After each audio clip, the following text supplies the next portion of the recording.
Hey guys, it's been a long time. So anyway, today we are going to be reacting to some Honcho. Honcho is this anime reviewer. So but we're going to listen to some MHA and some dandan about this guy who really is good at what he does with his videos. So let's check him out.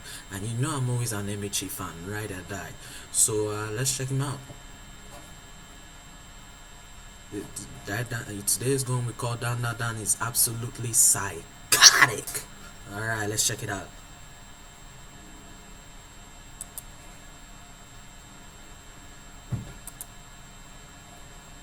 One more job and I'm done. Is the beginning of my nightmare. Attention. This is not a test. This is a message. Alright, skip. One of our main characters, Momo Ayase, and she's having an argument with her boyfriend. Potential to be elite? Well, yeah, it's looking like dandandan is one of them ones. Cause we only a couple episodes in, and this show was absolutely psychotic. In a good way though, except for a couple of questionable situations. Yeah, exactly. Very questionable situations. If you've watched dandandan, the first episode there are a couple of aliens trying to take her to do some suspicious activities. But nah, it's looking like dandandan is gonna be peak. So I'm not even finna waste no more time. Let's get into it. Psychology inside my DNA.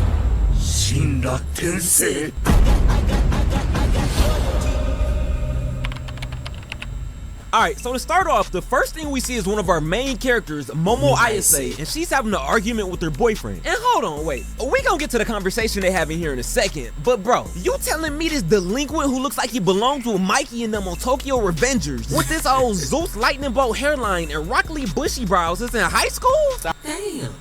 Why you gotta diss my boy? Well, he's not my boy, but why you gotta diss him like that? But anyhow, let's get on. Nah, it ain't no fooling me, Unc. You're 36! I kid you not, bro legit looks like he's been putting into his 401k for the past 20 years, has 3 kids, been through a divorce, hates his job, smokes cigs, and religiously drinks a 12-pack of Bud Light with the boys on the weekends. This is not a high schooler, bruh. So they keep arguing. Oh god, why you Honcho gotta do like that, man? Why you gotta do like that, Honcho? And y'all, I'm just trying to figure out bro's thought process here. This bum wants Momo, his girlfriend, to give him money to take her out on a date. Broke nigga alert. You talking about me?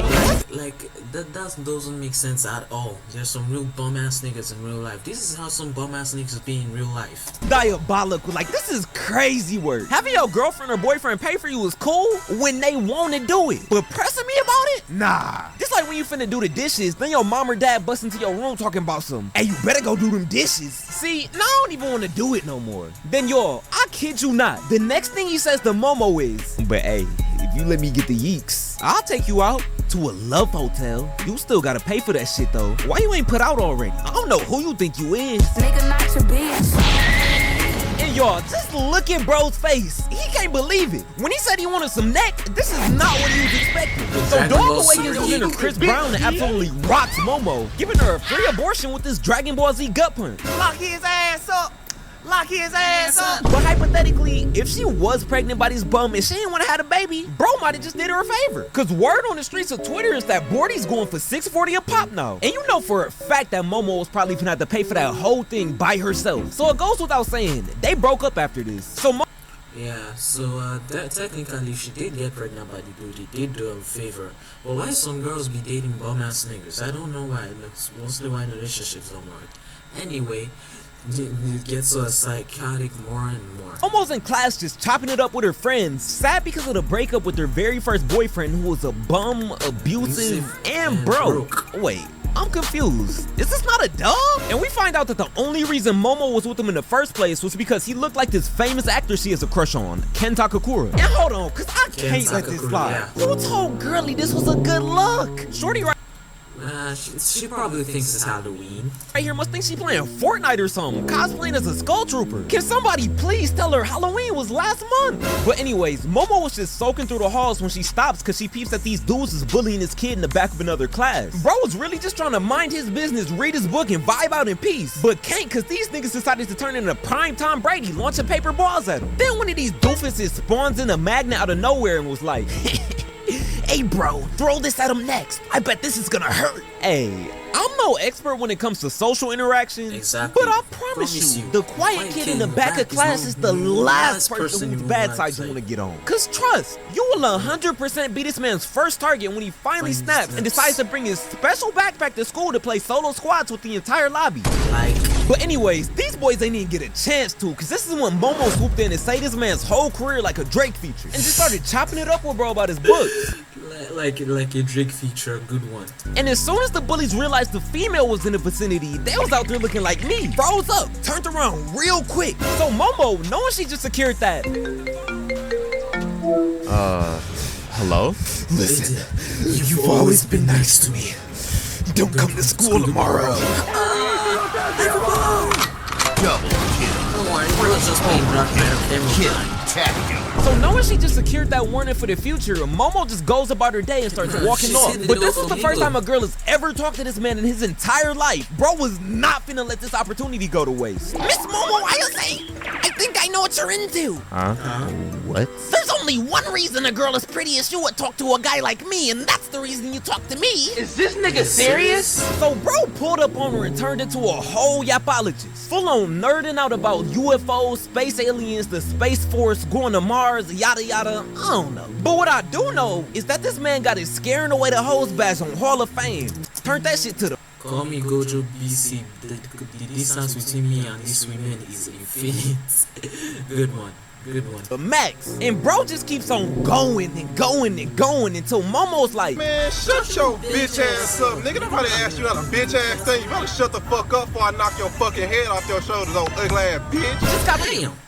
But anyway, that's how she did say it in the real anime. the cooking this man, saying he was a nerd, had no hoes, no life, no friends. Like, I was starting to feel a little bad for bro, I'm not gonna lie. So now he just standing there looking dumb as hell, taking all this in like somebody just asked him English or Spanish. Give it up. I was just being nice. We're not friends. And there's no way we'll ever be. Marmar also was right. Nice guys always finish last. Should have known that. Gave you my heart and you fucked around and broke that. So after a couple seconds, Momo turns around and apologizes because she realizes she was being a capital D for dickhead, picks up his book, and tries to level with bro. She says she doesn't believe that aliens exist, but she believes that ghosts do. And do y'all know what this man Okaroon does? This man straight up laughs in her face and starts clowning her. And Momo's just standing there confused because like, bro, why would you laugh at somebody who's trying to relate to you? So these two idiots start arguing, going brain cell for brain cell, or lack thereof, about aliens and ghosts. And Momo says that she believes in ghosts because her granny is like somebody that's too big for a small, a medium.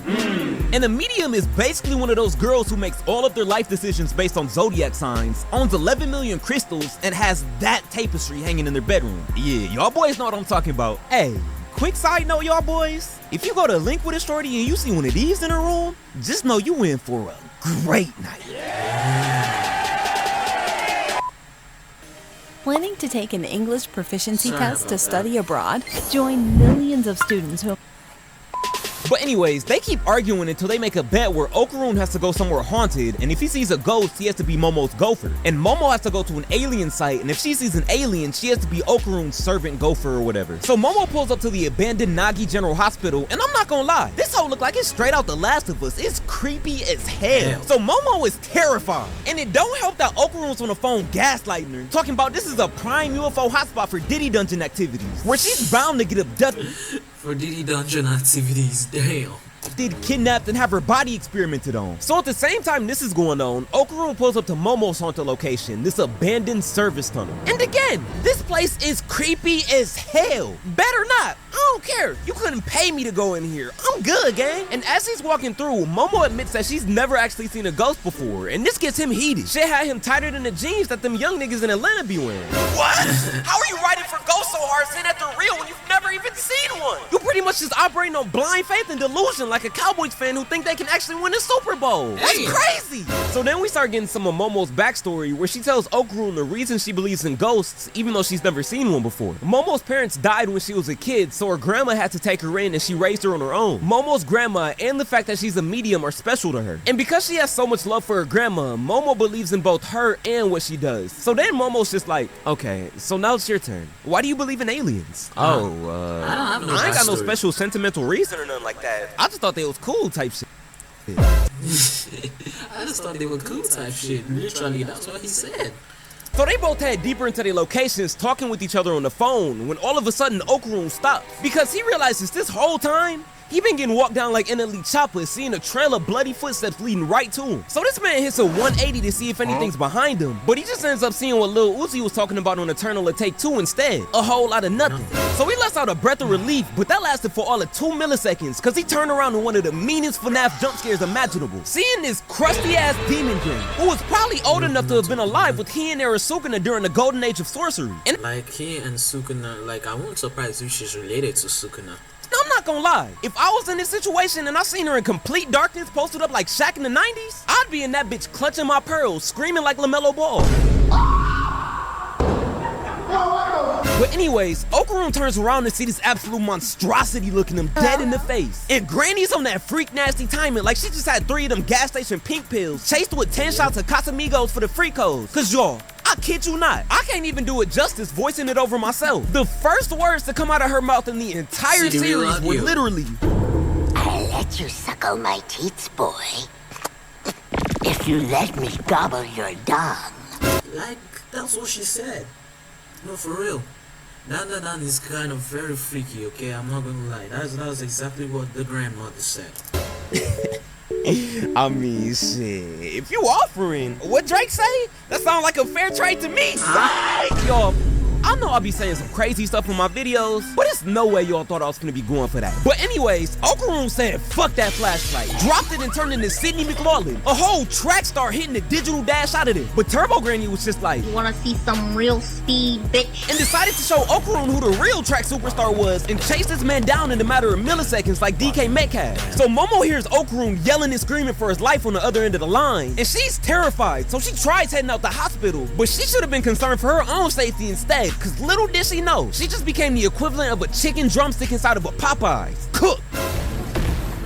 Disciples. Huh? Who wants cupcakes?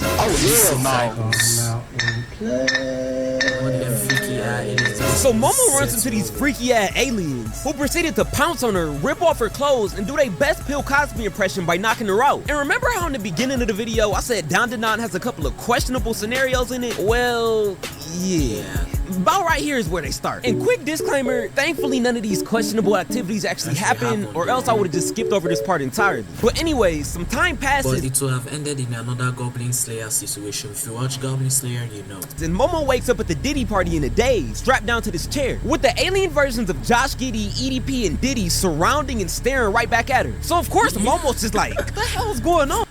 Oh god, you gonna enjoy the Diddy party. Alien versions of Josh E Diddy and P Diddy. God damn. And bro's just like, do not be afraid, little bird. We are a friendly species of alien, but our species is all male, incapable of evolving. Therefore, we must resort to alternative methods in order to reproduce.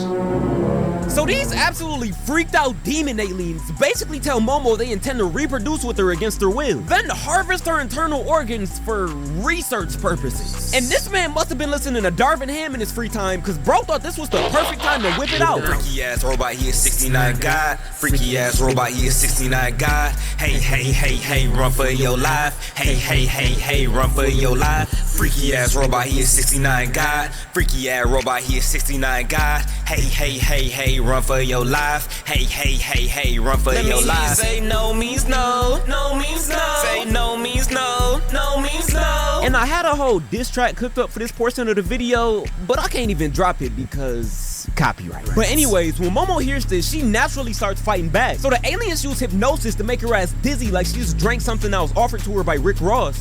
And to get her in the mood. As crazy as that sounds. I'm not gonna lie, y'all, they had me in the first half. Cause for a minute, I was full on convinced we were gonna have another Goblin Slayer situation on our hands. Exactly what I said, Goblin Slayer situation on our hands. If you know, you know. And that's all I'm gonna say. But before the aliens can do anything, they get interrupted. Somebody with incredibly terrible timing is trying to interrupt the Diddy party. I shall get rid of them at once. Hey, she busy right now, little bro. So a Turbo Granny possessed Okaroon legit teleports to Momo by climbing through the phone and slide on her out. And I'm not gonna lie, this concept is hard. Okaroon must have started listening to that Her Loss by Drake and 21 Savage as soon as he met Momo, cause he said, I'm finna spin about you. He said, oh, you trying to smash my girl? How you finna do that with no nuts? Hey?